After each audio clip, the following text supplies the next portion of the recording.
Hello friends, स्वागत है आप लोग का एनसीईआरटी जोन में। क्लास 11th की ज्योग्राफी हम लोग डिस्कस कर रहे हैं। क्लास 11th की जो फिजिकल ज्योग्राफी है उसको डिस्कस कर रहे हैं। फिजिकल ज्योग्राफी में चैप्टर नंबर 3 डिस्कस कर रहे हैं, जिसका नाम है इंटीरियर ऑफ द अर्थ। इसमें 2 वीडियो ऑलरेडी आ चुका है और हम छोटा छोटा वीडियो बना रहे हैं ताकि एक वीडियो में एक टॉपिक पूरा कवर कर सके। जैसे पिछले वीडियो में हमने अर्थक्वेक के बारे में डिटेल में डिस्कस किया था कि कैसे आता है, कौन कौन से चीज से हम उसको मापते हैं, क्या मापते हैं, मैग्नीट्यूड को मापते हैं, इंटेंसिटी को मापते हैं, डिस्ट्रक्शन को कैसे मापते हैं, ये सब कुछ हमने डिस्कस किया था। टाइप क्या क्या होता है, कैसे होता है, कहाँ पे सबसे ज्यादा होता है, सब कुछ डिस्कस किया था। ठीक है। उसके बाद अभी रिसेंट जो टर्की में आया है, टर्की और सीरिया में, उसको लेके भी हमने लिंक किया था उस वाले एग्जाम्पल को। इस वीडियो में हम डिस्कस करेंगे volcanic eruption. Volcanic eruption discuss करेंगे, फिर टाइप ऑफ वोल्केनो डिस्कस करेंगे और उसके बाद वोल्केनिक लैंडफॉर्म डिस्कस करेंगे। 3 टॉपिक इस वीडियो में डिस्कस करना है। चलिए शुरू करते हैं। मेरा नाम है धीरज और आप देख रहे हैं एनसीईआरटी। तो सबसे पहले देखिए वोल्केनिक इरप्शन क्या होता है। नीचे ये मान लो है अर्थ, ये अर्थ है। अर्थ का जो टॉप वाला पार्ट होता है उसको बोलते हैं क्रस्ट, उसके बाद वाला पार्ट होता है उसको बोलते हैं मेंटल, और नीचे वाले पार्ट को बोलते हैं कोर। मेंटल में एक और चीज होता है, मेंटल में एक और चीज पाया जाता है। क्या पाया जाता है? इस पार्ट को हम बोलते हैं एस्थनोस्फेयर। एस्थनोस्फेयर, इसको हम बिग जोन भी बोलते हैं, बिग जोन। यहाँ से क्या होता है, एनर्जी रिलीज होती है। ये एनर्जी रिलीज होती है और वो बाहर की तरफ आती है। यहाँ ये है एस्थनोस्फेयर, यहाँ से बाहर एनर्जी निकली, बाहर निकली, और यहाँ पे जो निकली उसको हम क्या बोलते हैं, लावा। यानी जब जमीन के अंदर है तो उसको बोलते हैं मैग्मा। सेम चीज का जमीन के ऊपर नाम क्या हो जाता है, लावा। नाम क्या चेंज हो जाता है, लावा। अब निकलता है वोल्केनो, तो हम वोल्केनो को क्या बोलते हैं, वोल्केनो को हिंदी में बोलते हैं ज्वालामुखी। ज्वाला,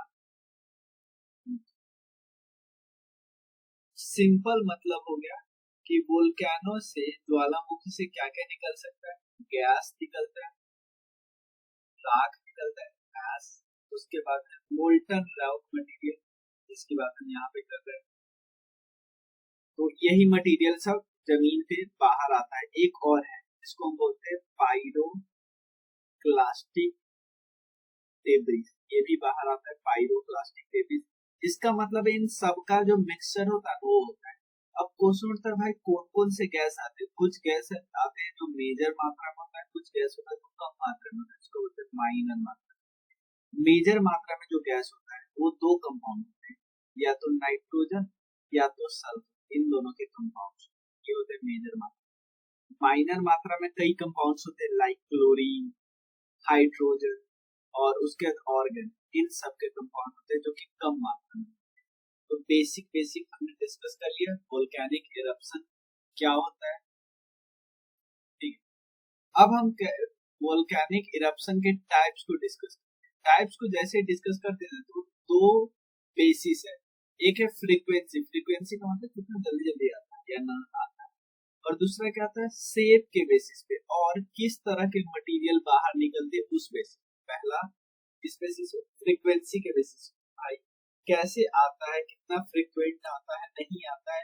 और सेकंड किस बेसिस पे है, शेप के बेसिस पे और कौन कौन सा मटेरियल मिलके बना है उसके बेसिस पे। तो फ्रीक्वेंसी के बेसिस पे 3 प्रकार के होते हैं, एक्टिव, डोरमेंट और एक्सटेंड। एक्टिव होते हैं जो बार बार आते हैं, जैसे माउंट मौना लोआ, हवाई। ये सब क्या है, एक्टिव वोल्केनो की बहुत जल्दी जल्दी फ्रीक्वेंट आते रहते हैं या कुछ साल में हमेशा आते रहते हैं। डोरमेंट वोल्केनो का मतलब है कि काफी समय से काफी समय से इरप्ट नहीं हुआ लेकिन मे भी हो सकता है। जैसे एक है माउंट रेनियर यूएसए। एक होता है एक्सटिंक्ट वोल्केनो, भाई ये ऑलमोस्ट डेड है, 1000 साल से नहीं आया। ये एक बारी और पिक्चर देखिए, मैग्मा चैम्बर यहाँ से निकलता है, मतलब ये होता है एस्टोनोस्फेयर में। और ये एक, ये वाला तो मेन लाइन है जहां से मेन वेंट है, वेंट मतलब बाहर निकलता है। और इसके अलावा और भी छोटा छोटा पतला पतला रास्ता होता है, ये मेन वेंट है। जब बाहर निकल गया तब हम बोलते हैं लावा, मतलब यहाँ निकला ऐसे ऐसे पसर रहा है, उसको बोलते हैं लावा। क्रेटर जो इसका मुंह वाला एकदम जो ये मुंह होता है ना, उसको क्रेटर बोलते हैं, ऐश वगैरह कैसे निकला होता है। उसके अलावा हमारे देश में एक्टिव वोल्केनो एक ही है, इसका नाम है बैरन आइलैंड, बैरन आइलैंड, ठीक है। उसका नारकोंडम आइलैंड जो है ना, ये एक्चुअली डोरमेंट बोलते हैं, डोरमेंट, डोरमेंट एक्सटेंट है भी नहीं, डोरमेंट। बैरन आइलैंड यहाँ पे देखिए, ये है एक्टिव वोल्केनो, अंडमान और निकोबार आइलैंड। अब हम चलिए डिस्कस करते हैं क्या टाइप्स में सिल्ड वोल्केनो, सिंडर वोल्केनो और कंपोजिट वोल्केनो। क्या यहाँ से डिस्कस कर रहे हैं? नहीं, आपको मैं वही तो बताऊंगा। यहाँ पे देखो लो विस्कोसिटी लिखा होगा, बेसाल्टिक लावा लिखा होगा, जेंटल स्लोप, ये तो वर्ड याद रखो। उसका माउंट लोआ और हवाई के एग्जाम। तो पहले shield volcano discuss. Shield volcano क्या होता है सिंपल समझो, पहले समझ लो, उसके बाद यहाँ पे अगर मान लो यहाँ से जो निकल रहा है वो थोड़ा सा गीला होगा, यानी गीला होगा, इसका मतलब क्या होता है? बेसाल्टिक, बेसाल्टिक लावा बाहर निकला। तो अगर ये गीला होगा तो क्या होगा? फैल जाएगा, फैल जाएगा कि नॉर्मल बात है, फैल जाएगा। यानी इसका हाइट कम, इतना ज्यादा नहीं होगा, हाइट कम होगा क्योंकि ये ज्यादा दूर तक फैलेगा, ज्यादा दूर तक फैलेगा। और इसके एक और निकलेगा वही जो निकलना है हमेशा, एस, उसके बाद है गैस, और उसके अलावा हमने देखा था पायरोकैटिक जो कि यहाँ से निकलती थी, पायरोक्लास्टिक डेब्रिस निकलती थी, ये सब निकलती थी। और इसकी विस्कोसिटी क्या होती है? विस्कोसिटी कम, विस्कोसिटी का मतलब गीला, ठीक है। विस्कोसिटी ज्यादा मतलब कोई अगर मान लो पानी और तेल, तो पानी की विस्कोसिटी कम थी, तेल की ज्यादा। जो जितना विस्कस है उतना कम दूर फैलेगा, नॉर्मल बात। तो इसकी विस्कोसिटी कम है तो ज्यादा दूर तक फैलेगा, ज्यादा दूर तो फैलेगा, तो बहुत दूर तक फैलेगा, इसमें कोई दिक्कत नहीं। और इसके टॉप पे किस टाइप का पिक्चर होता है?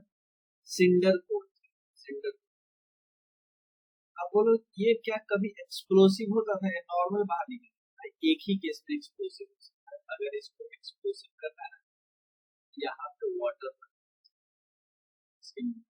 वाटर पड़ गया तो एक्सप्लोसिव। सेकंड क्या है? कंपोजिट वोल्केनो, कंपोजिट वोल्केनो बस इसका उल्टा है, क्योंकि यहाँ से जो भी मटेरियल निकला वो बहुत पतला निकला, आराम से फैल गया, बहुत कम एक्सप्लोसिव।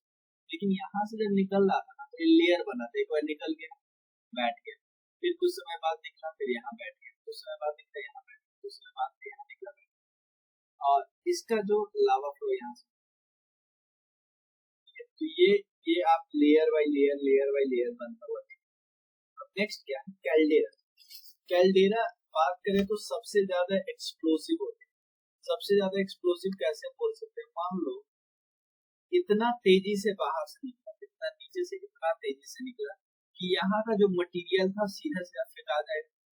मटेरियल अगर फेंका गया तो यहाँ पे स्पेस बन जाएगा, स्पेस बन जाएगा, मतलब मटेरियल फेंका गया, स्पेस बन जाएगा। तो ये और यहाँ पे पानी बार बार आ गया, तो ये लेक टाइप का नहीं बन जाएगा। इसीलिए कैल्डेरा लेक आपने बहुत नाम सुना होगा, महाराष्ट्र का बहुत फेमस है कैल्डेरा लेक, कैल्डेरा लेक। और ये जो बनता है, जो स्पेस बनता है उसको क्रेटर बोलते हैं, क्रेटर। और ये कब होता है? या तो ये इसका जो मैग्मा चैम्बर है ना, जमीन से काफी नीचे ये बनता है। और यहाँ पे आपको पता है कि यहाँ भारत की इस वाला पार्ट जहाँ पे डेक्कन प्लेटू है, तो यहाँ से जब ये गुजर रहा था, आपको पता है गोंडवाना लैंड से ब्रेक होकर हमारा इंडियन और ऑस्ट्रेलियन ट्रिप नॉर्थ तरफ जा रहा था, नॉर्थ ईस्ट तरफ। तो रास्ते में क्या हुआ? वोल्केनो में, तो वोल्केनो इसको चीरेगा, चीर के यहाँ पे कौन सा टाइप का वोल्केनो? Basaltic volcano. तो बेसाल्टिक वोल्केनो फैल जाएगा और ज्यादा हाइट वाला नहीं बनेगा यहाँ, इसीलिए यहाँ का जो प्लेटू हम उसको बोल सकते हैं, उतना ज्यादा हाइट नहीं, लेकिन नीचे से मान रहा है तो जमा तो कहीं ना कहीं होगा। तो फ्लड ये पूरा बात फैल गया है, इसको डेक्कन ट्रैप, और यहाँ पे कॉटन की अच्छी फसल, इसको रेगू सॉइल भी बोलते हैं, रेगू सॉइल, और इसको black cotton soil, black cotton. अब हम लास्ट टॉपिक डिस्कस करते हैं, मतलब mid oceanic. Mid oceanic reef होता है, अगर आपको थोड़ा बहुत भी पता होगा, अगर नहीं पता होगा तो नेक्स्ट वीडियो में, नेक्स्ट चैप्टर में जरूर आता है। ओशन जो होता है खत्म, यहाँ पे लैंड खत्म होता है, यहाँ पे तो लैंड खत्म होता है तो कई बॉडी होता है, कॉन्टिनेंटल शेल्फ होता है, उसके बाद कॉन्टिनेंटल राइज होता है, और उसके बाद एक ट्रेंच होता है, ट्रेंच मतलब बिल्कुल खाली स्पेस। अब दो प्लेट होता है, यहाँ ट्रेंच है तो ये खाली, इधर खाली। अब ये एस्थेनोस्फीयर में कन्वेक्शन करंट चलती रहती है, एनर्जी का ऐसे घूमता रहता है, ऐसे घूमेगा तो यहाँ से एनर्जी बाहर निकलेगा, स्पेस से एनर्जी बाहर, क्योंकि दो प्लेट है, दो प्लेट, तो यहाँ से एनर्जी बाहर निकलेगा और ये बाहर ऐसे ऐसे फैलाते जाएगा। इस जगह पे जो रॉक बनेगा, इस जगह पे रॉक बनेगा, दोनों का एज डिफरेंट होगा, कि यहाँ पे जो रॉक बना नया है, यहाँ पे टाइम लगे इसको यहाँ पहुंचने। इससे ही पता चला कि मिड ओशनिक रीज के पास हमेशा हमेशा कम एज का रॉक क्यों मिलता है, जो घूमता रहता है, और जब सबसे टफ कब हो जाता है, ये ट्रेंच के पास आता है फिर से। मिड ओशनिक रीज वाला हमने समझ लिया। अब वोल्केनिक लैंडफॉर्म क्या क्या होता है वो डिस्कस करें। वोल्केनिक लैंडफॉर्म की बात करते हैं, तो वोल्केनिक लैंडफॉर्म दो प्रकार का होता है। एक, अगर मान लो वोल्केनो निकला, जमीन पे निकलना चाहता है, ये जमीन है क्रस्ट, अब वो जमीन पे एक तो तरीका है कि यार पूरा निकल गया, पहला कंडीशन। दूसरा कंडीशन है वो क्रस्ट में ही फंस के रह गया। दो अलग अलग कंडीशन हो सकते हैं। तो अगर ये बाहर निकल जाएगा, बाहर निकल जाएगा, उसको हम कौन सा रॉक बोलेंगे, उसको बोलेंगे volcanic rock, volcanic rocks, volcanic rocks. उसके बाद होता है, सेकंड होता है plutonic rocks, plutonic rocks, volcanic rocks और प्लूटोनिक रॉक्स, ये दोनों अलग अलग एग्जांपल। कब वोल्केनिक रॉक्स कब होगा, जब ठंडा तो होगा, लेकिन ठंडा कब होगा, जब वो जमीन पे चला जाएगा, टॉप पे चला जाएगा, उसको वोल्केनिक रॉक्स। आपको मिलता है ये जल्दी से ठंडा हो जाएगा, क्यों, जमीन के बाहर चला जाएगा, जमीन के अंदर है तो कुछ ना कुछ तो गर्मी होगी, इसलिए उसको बोलते हैं प्लूटोनिक रॉक्स। ठीक है, तो जमीन के अंदर रहने पे जो शेप बनाते हैं ना, उसको हम बोलते हैं इंट्रूसिव फॉर्म्स, इंट्रूसिव फॉर्म्स। ये सब जो एग्जांपल है उसको इंट्रूसिव फॉर्म के एग्जांपल, बाहर निकला ही नहीं, चाहे टाइक हो या सिल्क हो या पाथोलिथ्स हो या लैकोलिथ्स हो, ये सब एग्जांपल है इंट्रूसिव फॉर्म्स। सबसे पहले हम डिस्कस करते हैं पाथोलिथ। पाथोलिथ वो वाला पोर्शन नहीं है भाई जहां से मैग्मा रिलीज ही हो रहा है, नहीं नहीं नहीं, नहीं। मैग्मा बाहर निकला, बहुत एक लेवल, बहुत ज्यादा एक साथ निकलता है, तो क्रस्ट में एक साथ, क्रस्ट के पास ये बहुत ज्यादा एक साथ आ गया था, और यहीं पे क्रस्ट के पास आया और बहुत ज्यादा एक ही साथ ठंडा, क्रस्ट में ठंडा हो गया, पाथोलिथ इज कूल पर कूल मैग्मा, ठंडा हो गया, बाहर निकला ही नहीं, तो इसको प्लाज्मा बोलते हैं। ठीक है ना, ठंडा हो गया, बहुत सारे लार्ज एरिया को कवर किया हुआ है, ये ग्रेनिटिक बॉडीज है, ग्रेनिटिक, ग्रेनाइट से मिलकर बना है, और ये कूल ठंडा हो गया, ये तो हमें पता ही चला, और ये लार्ज डोम्स बना। अब बाहर नहीं निकला, अब इसको बोलते हैं लैकोलिथ, लैकोलिथ। एक चीज मैं बता दूं याद करने के लिए, ये होता है लैकोलिथ,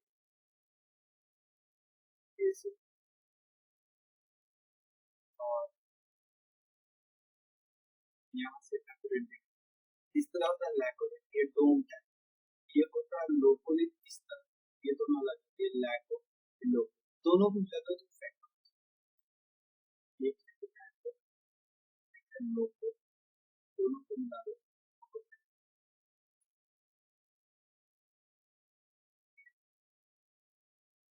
उसके अलावा अगर डाई की बात करें तो डाई ये वाला फीचर, ये सिल्स एक सिल्स अगर बात करें तो ये हॉरिजॉन्टल वाला निकला, वो होता है सिल, डाई होता है वर्टिकल वाला पार्ट। ये वाला लैको का एग्जांपल है कर्नाटका फ्लैग, कर्नाटका। ये तो इस वीडियो में बस इतना ही, हमने सारा डिस्कस कर लिया। स्टॉक ये वाला होता है, और बाहर एक्सक्लूसिव तो हमें पता ही, एक्सक्लूसिव तो हमने डिस्कस कर लिया। लावा प्लेट, सिंडल, लावा मिश्रा, ये एक लेप टाइप का कंपोजिट बोलते हैं। और कैल्डेरा विद सिंडल फ्लो, एस्ट्रो। एक और चीज, जो पैथोलिथ या लेकोलिथ, ये सब तभी जमीन के ऊपर, क्योंकि ठंडा हो चुका है जमीन के ऊपर, तभी जाएगा जब जमीन ऊपर से इरोड होके ये बाहर निकलेगा, तब तो जमीन के बाहर। अब हमारा पूरा चैप्टर कवर हो गया। अब एक वीडियो में इसके क्वेश्चन और लॉन्ग आंसर वर्ड वाला सब्जेक्ट आंसर। चलिए, थैंक यू सो मच। इस नंबर पे आपको मैसेज कर, अपना फीडबैक जरूर देना एनसीईआरटी कोर्स को लेकर, क्योंकि हम बना रहे हैं। आप बताइए कैसा लगता है और आप इसमें क्या बदलाव चाहते हैं, ठीक है, ये भी जरूर बताना। मिलते हैं फिर नेक्स्ट वीडियो।